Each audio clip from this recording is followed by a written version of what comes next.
I'm going to tell you a secret that I've learned over 36 years of selling. You might think you're talking to the decision maker. You're not. There's someone else involved, and we're going to talk about that next on Purpose Under Pressure. Well, welcome back. My name is Brian, and this is Purpose Under Pressure. It's a podcast about developing sales, leadership, success on purpose, under pressure. It's brought to you by the professional sales and leadership training team at Sandler by the Ruby Group. You'll find them in Akron and Columbus, Ohio. They're in Jacksonville, Florida. They're in Capital Region, New York. They do their work on purpose so that you and your team can represent that way. And if you're leading a team, if you're in charge of their results, if you're responsible for their success, you want to have them do it the way you would have them do it, on purpose, with the right training, being able to make the right decisions with or without you, being able to onboard the right clients with or without your input. That's how we have a sales team developed full of leaders.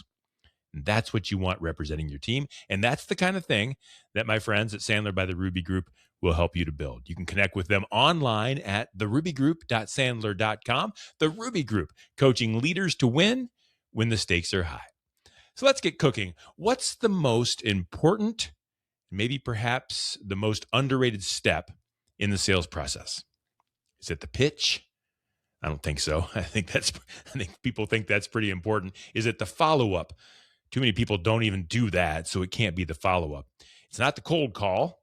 Actually, it's part of why our job is so hard, because all of those things are so important.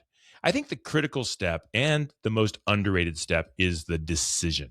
It's part of the process, because no matter what does or does not happen in all the steps that came before, or what could possibly happen afterward, what might come next, nothing happens of any importance until a decision is made.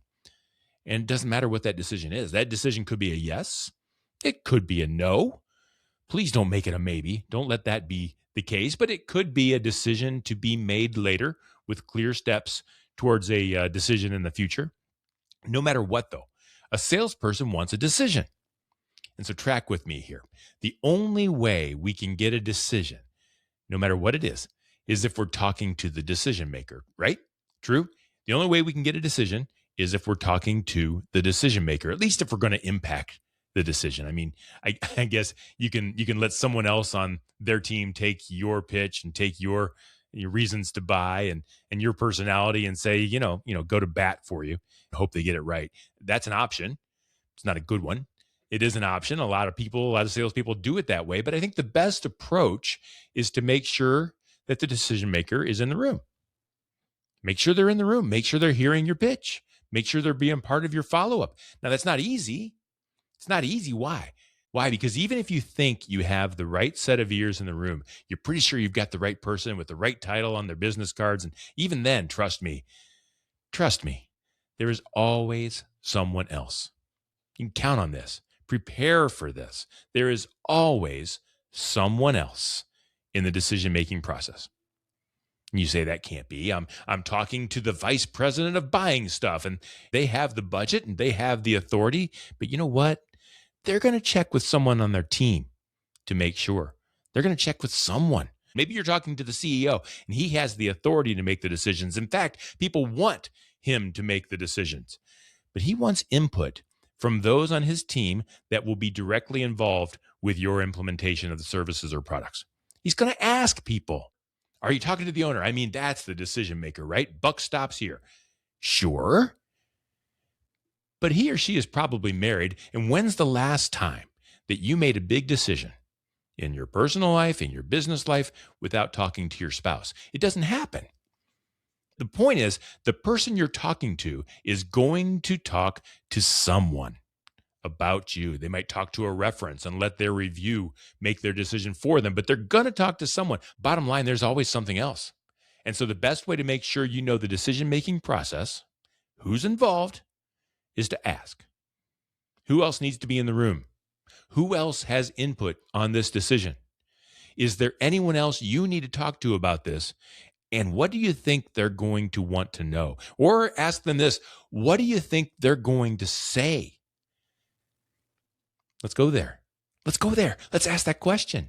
Your customers may or may not tell you the truth for a variety of reasons, but if you make it clear that you know they're going to ask for someone else's input, they're not going to try to pull the wool over your eyes any longer.